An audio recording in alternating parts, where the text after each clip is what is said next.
So, it's a short and sweet talk with one goal, really, which is just to, if you've managed to avoid this announcement that I've been making, it's a new way of deploying Kubeflow. It's open source, it's free, it's a combination of a lot of work, years of work. It's pretty much been my vision since the beginning for how I think Kubeflow can be deployed, and we'll go into what that looks like.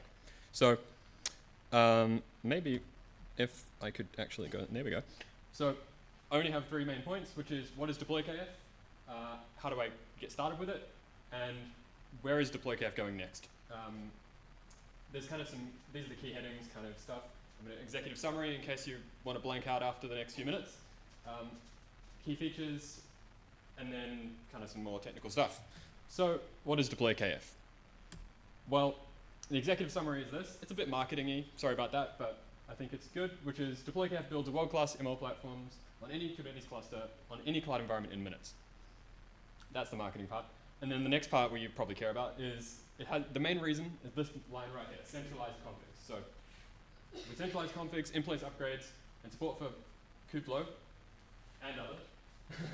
deployKF lets you focus on, using it, not building it. So key features, there are a few others, but I think these are the most important ones to understand what it is before you see it, which is it supports more than just Kubeflow. It supports Kubeflow really well, don't get me wrong, but it supports more than Kubeflow. It supports in-place upgrades, so a lot of the things that people have been complaining about. Well, actually, I'll just take one step aside. A lot of the talks today have been about things that are not issues with deployKF for various reasons. Sometimes that's because of just the approach taken being quite substantially different to how you deploy manifests upstream, but other times it's quite foundational changes in how stuff works. So the in-place upgrades are really important, and what I mean by autonomously roll out config changes is really, I'm hinting at 2 things there. It's that this whole product is a GitOps tool, really. So it's able to reconcile any config change you may have without you having to interact or do anything. So if that config change is adding a new user, nothing needs to be kicked or restarted. Or if it's rotating a secret to a database external connection, if it's rotating, it can get pretty technical, so I won't go too much into that. But again, come back to this, centralized configs. Like, if what you want is a Helm chart for Kubeflow, this is going to give you what you're actually wanting. And we can talk into why it's not a straight Helm chart if someone wants to ask that later. So how do I get started? And this is another way of saying, what is it, So these are what the centralized configs look like. They are YAML, right? They don't have to be in one file. They can be. The file is very long by default. There are sensible defaults, but anything you could conceivably want to configure is configurable there. But I don't mean that in the sense of there's no duplication. So for example, if you set the cert manager cluster issuer type, you don't have to then set it in the same place down in the apps which you use it. You only set that in the one place. Or, for example, if you are disabling one of the Kubeflow components, say you don't want ksub, say you don't want whatever, if you turn that, there's one value, turn that off. And if once it's off, every other hook into that app turns off as well. So what that means is, so the sidebar, there's no more link on the sidebar, there's no more risky credential things that might be leaked around, RBAC bindings. So they look like this. They're a bit hard to see at this distance, but this is one for static passwords for DEX, and these are the profiles, because that's one of the big substantial differences, that the profiles are managed in the values in deployKF, not in the cluster. And that's for a number of reasons. One of which is quite magical. I'll show you it in a second. So what is Argo CD? Well, I just want to show you this because right now deployKF requires Argo CD to be used, and we can debate every day about Flux CD versus other ones, but realistically you should be using some form of reconciliation loop to deploy anything as complicated as deployKF, but Kubeflow. And so if you've never seen Argo CD, effectively each of this is the UI, there's also a CLI. Each of these is an app. It's called an app. And this first one is quite a powerful one. It's called the app of apps, but we'll talk about that. The next ones, so like you can see Cert Manager, Istio, Kyverno, Dashboard, things like that.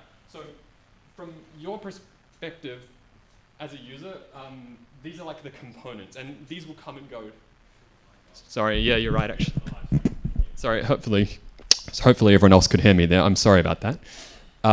Yes. So Argo CD, we got that. I'll just show you a quick live demo of that. Nothing really too fancy. So this cluster's already been deployed. For reference, for those of you wondering, oh, do I have to sync all of these apps manually? No, there is a script to do it. Takes about 5 minutes from an empty cluster, and in my testing works 100% of the time. Not 100%, but you know, it's idempotent, so you can just run the script again if it fails. So you know, we can look inside of the app of apps because that's kind of fun. And so this is the root app which deploys the other apps, and you can see these are, if this is the number of apps, you can imagine how many manifests might be in this whole project. So let's go back to this. So the next part, maybe I have to click. Okay, so deployKF, what does it look like? Just dashboard, just, you know, visual. It looks like Kubeflow, kind of a little bit different with some other changes, and because it supports more than Kubeflow, the sidebar gets kind of adjusted a bit depending on what you deploy. And so you've got multiple Airflow clusters, you'd see multiple in there, stuff like that. And so obviously we can quickly kind of look at one that's pre-baked. You can, it's when you're dealing with the Kubeflow apps, it's just going to be the normal Kubeflow. This is one cool thing I'll just show you. I was hinting at it before, which is, so Argo Server and MinIO Console are included. You don't have to use these, to be clear, especially for licensing reasons, but they're included. And the magical part is, when you log into MinIO Console, this is the UI for MinIO. To be clear, we're using the latest version here, not some old version, because AGPL v3 doesn't affect this project in the same way that it would affect Kubeflow. And again, actually, for any lawyers listening from MinIO, to be clear, there is absolutely no AGPL v3 code included anywhere in this project, so it is Apache 2.0 licensed. It only enables you to deploy AGPL v3 code. Distinctions. Okay, so you click on the console, you get prompted with another login again, which is the same one that you would have to go into deployKF's dashboard itself. But the difference here is it's managed by MinIO, and the crazy thing here is, depending on which profiles that you're assigned to, your access level in the bucket is changed. So for example, this is user 1. They have access to team 1, so they're able to see under this folder. And I believe there actually is a run that's happened on this cluster under another namespace, and they can't see it at all, which is kind of cool. So anyway, so let's go back to this. So how do I get started? Well, first off, I just want to highlight, because I get this question a lot, like, because people see on the Kubeflow website, they see you know, distributions like Amazon's distribution, and those are fine. But like, it's not that you can't use this on Amazon. In fact, you can use it anywhere. Any Kubernetes cluster works. Obviously, if the cluster itself is non-compliant, it might not work. You know, OpenShift, for example. But I'm not claiming they're not compliant, but you know, there's ways that you can deploy it that are not compliant. Anyway, okay. So object stores. It does work with all of these. Just because of this, we're specifically talking about Kubeflow pipelines here. Just want to highlight you can use it. Identity providers, another common question. Because again, these are really just going through the things that you as a admin of a cluster would usually have to patch crazy amounts of manifests to actually connect all these things, and who knows other problems that you might have. So it's like, for example, I'll just show you this one because it's kind of good. So if there's a specific guide for connecting identity providers, and I'm going to do a bit more referencing here on this website soon. Like, this is just the minimum kind of required to get you going on this specific piece. But you know, you can connect any LDAP or OpenID Connect provider. Anyway, let's keep going. MySQL database, it's the same thing. You can use RDS. There's nothing that's preventing you. Turning off the embedded MySQL is as simple as changing one value. And I'll just quickly show you one thing. So here's the values for connecting, well, it's catted, but let's look at pipelines. So like, this is the values for connecting KFP to an external MySQL. You'd turn on use external equals true, and you'd specify the correct host, and then you could specify username and password, just plain text if you're living dangerous. And then, or you could define it from a Kubernetes existing secret. And now the magical part here is, let's say you get that secret from Vault or Secret Manager. And it changes because your security team tells you you have to rotate the database secret every week or day or hour if they're crazy. Normally you'd have to go kick this pod, right? Because, and potentially anything else that might be using it. This will automatically kick, deployKF will automatically kick it when it changes. Let's keep going. I'm almost done here. these are like some guides I just want to highlight because we're talking about how do you get started. Well, these are the ones that I think you should look at first. Obviously, look at getting started, but these are ones that I want to highlight, which is how do I connect an external MySQL S3? How do I configure the gateway? That one is very long because, as you might imagine, there are a lot of ways to put things on the internet. Okay, so where's deployKF going next? Well, I've kind of structured these as now and next, kind of ambiguous. But obviously, as soon as 1.8's out, we'll release a cut a release that you'll be able to in-place upgrade if you've already deployed deployKF. For 1.8, of course, I'm going to continue supporting. So 0.1 is out, that kind of branch. We'll continue supporting that kind of. It's more like a canonical type versioning structure here. So it's not like once 0.2 comes out, we stop supporting 0.1. It's because, again, this is a collection of tools at specific versions. There'll be no breaking version changes of those internal tools for the 0.2 release. So, if you need to keep using KFP v1, you can keep using 0.1 and there'll be security patches and stuff. Well, depending on what you mean. And I'll be releasing some platform-specific guides. Now, the more exciting stuff is kind of coming later, sorry. So MLflow model registry, I think this is a really important tool to complete your ML platform. Apache Airflow, for those who don't know, I maintain the Airflow Helm chart. And I think there's good synergies here with that. And it's not that I want you to take your data Airflow and start deploying it with deployKF. It's more that your data team has Airflow. Let's leave them with that. Let's not try and take that world over. But sometimes KFP isn't the right tool for the job, and Airflow is better for some reason. So having that option and the ability to deploy more than one Airflow cluster with the same values is kind of cool. Feast, obviously, is great. Kserve, obviously. Technically, there's ambiguous where it's part of Kubeflow. For the first release of deployKF, it doesn't include Kserve, mostly due to Knative kind of being a bit of a mess. But that's, and there's some secret stuff, but I really can't talk about that. So, yeah, hopefully I didn't take too long. If anyone's got any questions or things they want me to specifically demo, I just want to call out one thing. Please star on GitHub because it's a very new project. It helps people see that people are looking at it. If you're a partner or if you're I don't know, if you want support, I'm a consultant. That's what I do. This is obviously becoming more and more of my life, but if you want help with your ML AI stuff, please reach out. That's for deployKF, but you can find me by Googling me. Go to the website, check it out. Okay, I've opened the floor for a minute or two for questions, or on Slack, I guess. Anyone got? Oh yeah, yes sir. I have one very fast question. When I was reviewing the Kubeflow official documentation, it was stating that the three solutions for deploying EKS, AKS, Google, but not Rancher, K3S. For me, that's very important because I'm working on that. So, are you sure? You can say it's supported fully? Yeah, it works. So I test it locally, right? I don't test it on, well, I test it everywhere, but like when I'm doing my development of the tool, I'm doing it on K3S. Perfect. Right. So, and that's, and also I'll talk about one other thing as well, which is I'll address some of the concerns that people have had from the talks previously of the day. So security. There are some of the bugs that are still relevant to this just because of the same tools being used. But for example, MinIO sharing the same credentials for all profiles is not the case here. It will automatically generate them dynamically and they're scoped to the correct access. Stuff like that namespace selector bug actually was accidentally patched in this because of another patch, but anyway. Anyway, I won't go through each of them. Anyone else got questions? A point about support. It's supported by you. Yes. Not necessarily the whole. This is a separate project to Kubeflow. Me and my role as the notebook lead as well, that's not related to this, okay?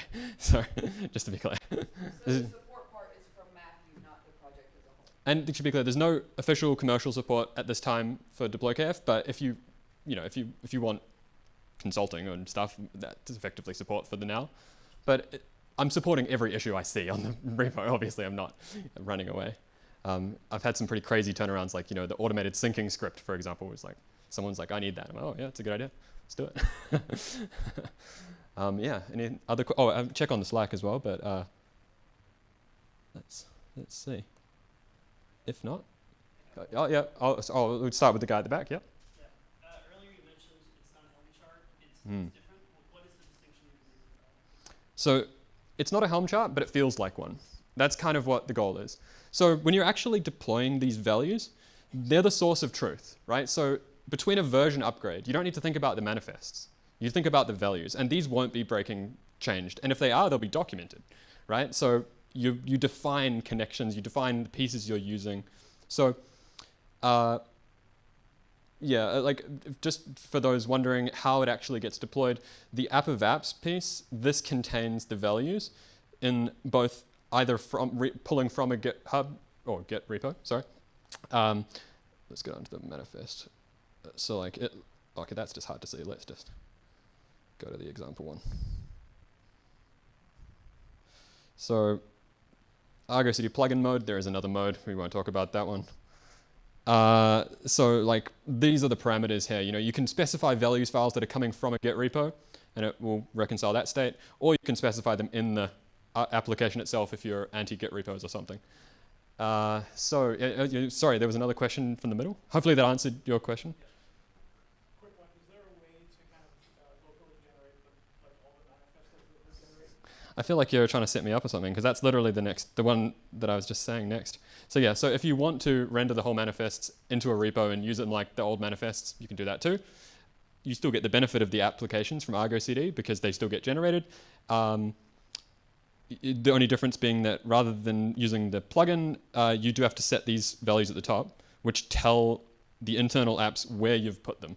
So like this is on this repo, so like, you know, this URL. And if you're familiar with Argo CD, that will feel like source repo. It's literally the same names.